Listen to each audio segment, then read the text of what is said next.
केंद्रीय कृषि मंत्री की प्रेस वार्ता, कहा एमएसपी पर खरीद को बढ़ाया गया।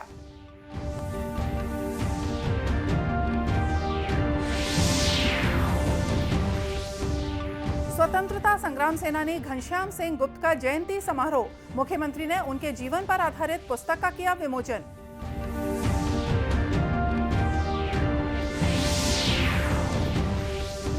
डब्ल्यूएचओ ने कोरोना के बढ़ते हुए मामलों को लेकर जताई चिंता, देश में निगरानी के साथ सतर्कता पर जोर।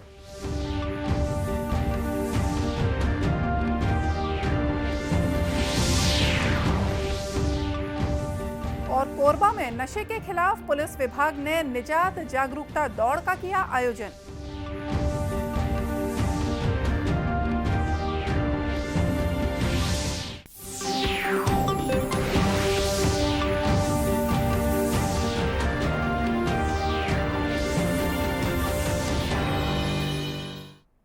नमस्कार, आप देख रहे हैं दूरदर्शन समाचार। मैं हूं मोनिका शर्मा और आइए अब देखते हैं समाचार विस्तार से। कृषि और किसान कल्याण मंत्री नरेंद्र सिंह तोमर ने कहा है कि प्रत्यक्ष लाभ अंतरण डीबीटी योजना के जरिए किसानों को सीधे उनके बैंक खातों में धनराशि प्राप्त हो रही है। नई दिल्ली में आज पत्रकारों से बातचीत में उन्होंने बताया कि डीबीटी योजना के माध्यम से किसानों के खातों में 3,81,000 करोड़ रुपए पहुंच चुके हैं। केंद्रीय मंत्री ने कहा कि प्रौद्योगिकी के इस्तेमाल से बिचौलिए की भूमिका अब खत्म हो गई है और इससे पारदर्शिता आई है, किसानों को फायदा हुआ है। उन्होंने कहा कि पिछले कुछ वर्षों में न्यूनतम समर्थन मूल्य एमएसपी पर खर्च कई गुना बढ़ा है, जिसका सीधा फायदा किसानों को मिला है। इस मिनिस्ट्री ने बहुत अच्छे से बढ़ाया है। 14-15 में 1,06,000 करोड़ रुपए की खरीद होती थी, अब 21-22 में 1,75,000 करोड़ रुपए खरीद पर व्यय किए जा रहे हैं। और इसी बीच में प्रधानमंत्री नरेंद्र मोदी जी ने एमएसपी को लागत पर 50% मुनाफा जोड़कर घोषित करने का निर्णय लिया, तो निश्चित रूप से ज़्यादा पैसा किसान को मिल रहा है। केंद्रीय मंत्री ने कहा कि देश में 80 करोड़ लोगों को मुफ्त खाद्यान्न उपलब्ध कराया गया है, जिससे गरीब वर्ग को कोरोना महामारी के प्रभावों से निपटने में मदद मिली है। उन्होंने कहा कि प्रधानमंत्री गरीब कल्याण अन्न योजना पर 3,90,000 करोड़ रुपए खर्च किए गए हैं।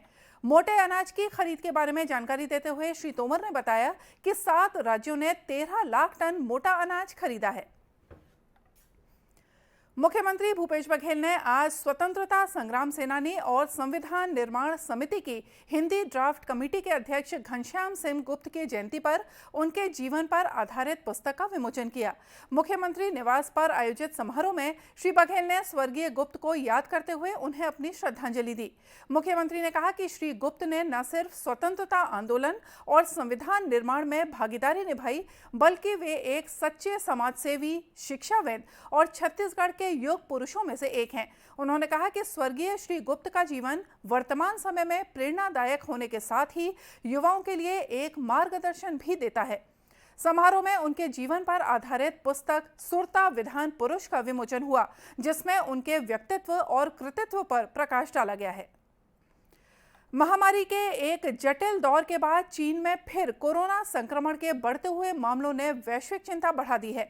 विश्व स्वास्थ्य संगठन ने साप्ताहिक संवाददाता सम्मेलन में कल कहा कि चीन में जोखिम के आकलन के लिए विस्तृत जानकारी मांगी गई है।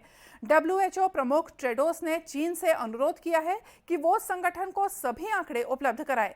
उन्होंने कहा कि कोविड-19 महामारी के विरुद्ध पिछले साल की तुलना में हम बेहतर स्थिति में हैं। हालांकि श्री टेड्रोस ने कहा कि महामारी की समाप्ति की घोषणा के लिए अभी भी अनिश्चितता की स्थिति है। कोविड को लेकर सरकार भी सतर्क है। उच्च स्तरीय बैठक लेकर सतर्कता कार्यक्रम तैयार किए जा रहे हैं। दुनिया के कुछ हिस्सों में कोविड के बढ़ते मामलों को देखते हुए केंद्र सरकार सतर्क हो गई है। मंगलवार को राज्यों को परामर्श जारी करने के बाद बुधवार को केंद्रीय स्वास्थ्य मंत्री मनसुख मांडविया की अध्यक्षता में कोरोना महामारी की समीक्षा बैठक दिल्ली में हुई।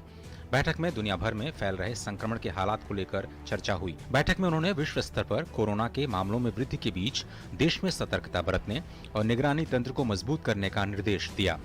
स्वास्थ्य मंत्री ने कहा कि कोरोना महामारी अभी खत्म नहीं हुई है, इसलिए लोगों के साथ सभी संबंधित अधिकारियों को सतर्क रहने और निगरानी बढ़ाने के निर्देश दिए गए हैं।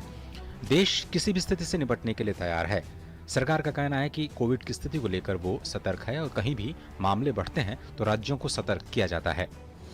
इससे पहले मंगलवार शाम को ही सरकार ने कोविड के ताजा हालात पर सभी राज्यों और केंद्र शासित प्रदेशों को चिट्ठी लिखी थी और दुनिया में बढ़ रहे कोविड-19 के मामलों पर सतर्कता बरतने को कहा था।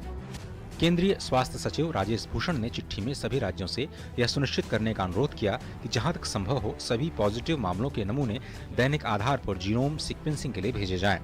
मंत्रालय ने राज्यों और केंद्र शासित प्रदेशों से इस साल जून में जारी की गई संशोधित निगरानी रणनीति का पालन करने को कहा है। कोविड नियंत्रण के लिए बनी तमाम सरकारी एजेंसियों के अधिकारियों का भी कहना है कि सरकार पूरी तरह से सतर्क और तैयार है। वहीं नीति आयोग के सदस्य डॉक्टर वीके पॉल ने कहा है कि हमारे देश में कोविड को लेकर एक मजबूत निगरानी तंत्र है, इसीलिए कोविड से घबराने की जरूरत नहीं है।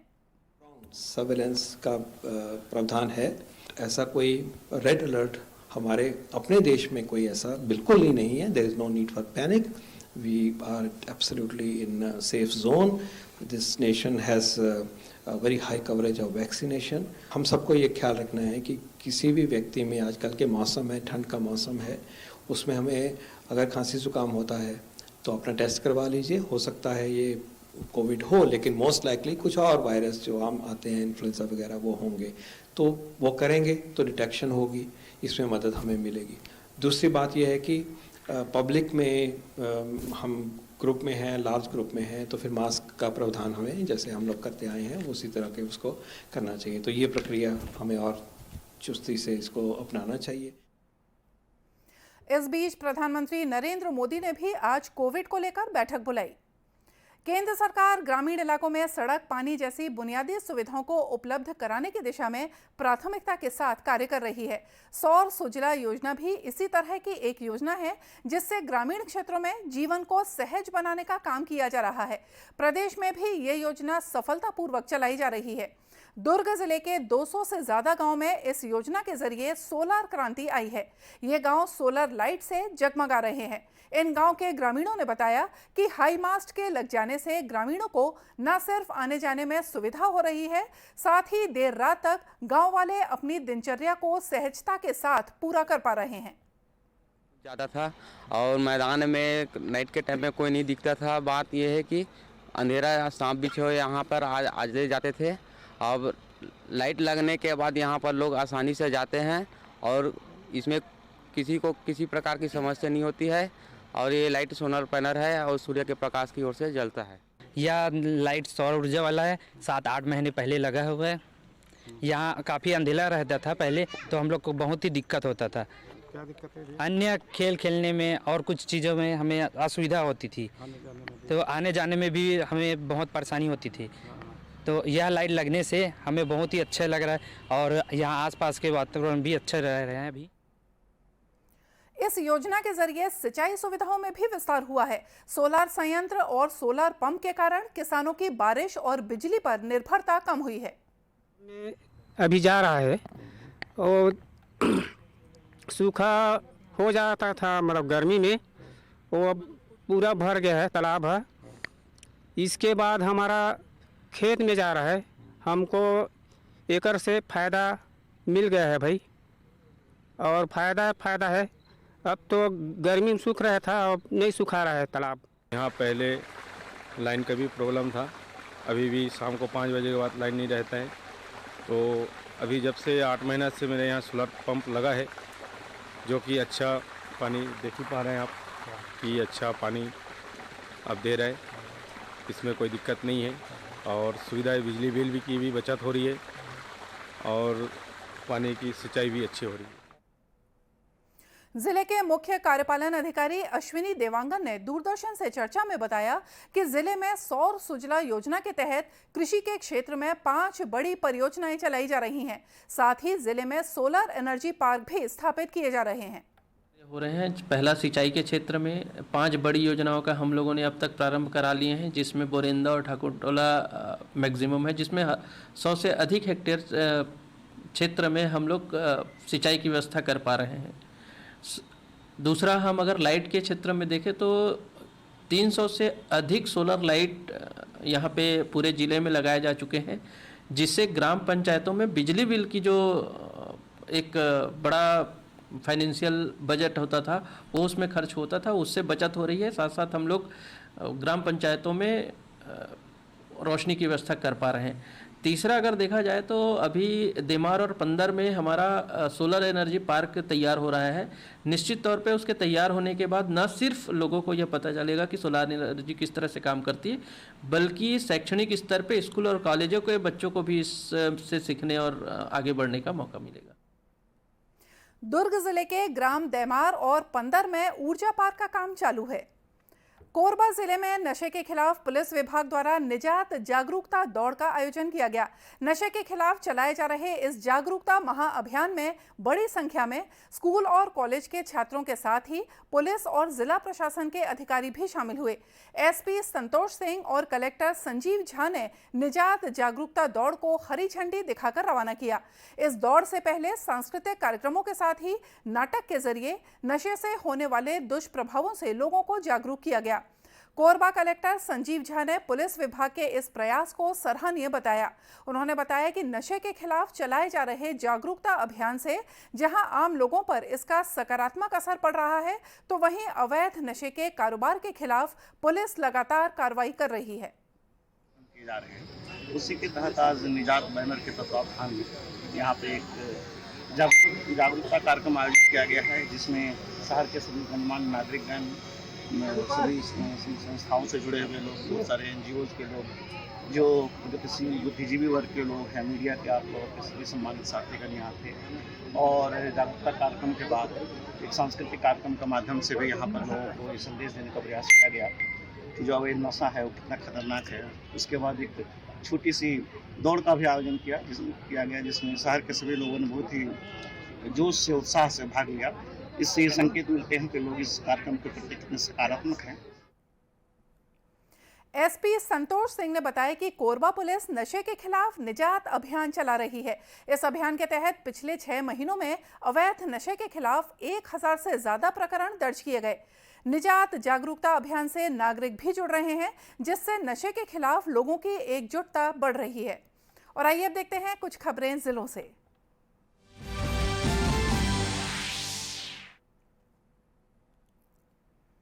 दुर्ग जिले के भिलाई में निजी कंपनियों में युवाओं को रोजगार उपलब्ध कराने के लिए रोजगार मेले का आयोजन किया गया। दुर्ग जिले के रोजगार अधिकारी RK कुर्रा ने बताया कि मेले के माध्यम से 42,000 पदों के लिए 7 प्रदेशों की करीब 70 नियोक्ता कंपनियों के माध्यम से भर्ती की व्यवस्था की गई। मेगा जॉब फेयर में बड़ी संख्या में युवाओं को विभिन्न क्षेत्रों में कार्यरत कंपनियों में नियुक्ति दी गई। मुख्यमंत्री भूपेश बघेल ने दुर्ग के जामराव में गुरु घासीदास जयंती समारोह में हिस्सा लिया।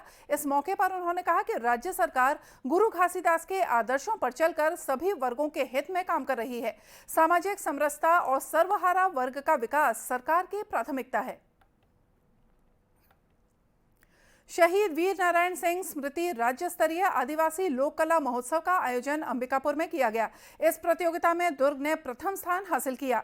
महोत्सव में रायपुर से कर्मा, दुर्ग से कर्मा, बिलासपुर से कर्मा सरहुल, बस्तर से आदिवासी लोक नृत्य और सरगुजा से कर्मा नृत्य दलों ने भाग लिया। सभी नर्तक दलों ने मनमोहक नृत्य की प्रस्तुतियां दी। राजनांदगांव जिले के सकल जैन समाज ने अपने तीर्थ स्थल को बचाने की मांग को लेकर मौन रैली निकाली और कलेक्टर कार्यालय पहुंचकर राष्ट्रपति और झारखंड सरकार के नाम एक ज्ञापन कलेक्टर को सौंपा। झारखंड सरकार द्वारा जैन तीर्थ स्थल समेत शिखरजी को पर्यटक केंद्र घोषित करने के निर्णय से जैन समाज आक्रोशित हो गया है। जगदलपुर के चांदामेटा में कलेक्टर चंदन कुमार ने चौपाल लगाकर लोगों की समस्याएं सुनी।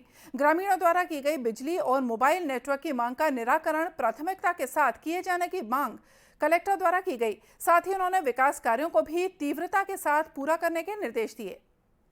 और इसी के साथ ये समाचार बुलेटिन यहीं समाप्त हुआ। नमस्कार।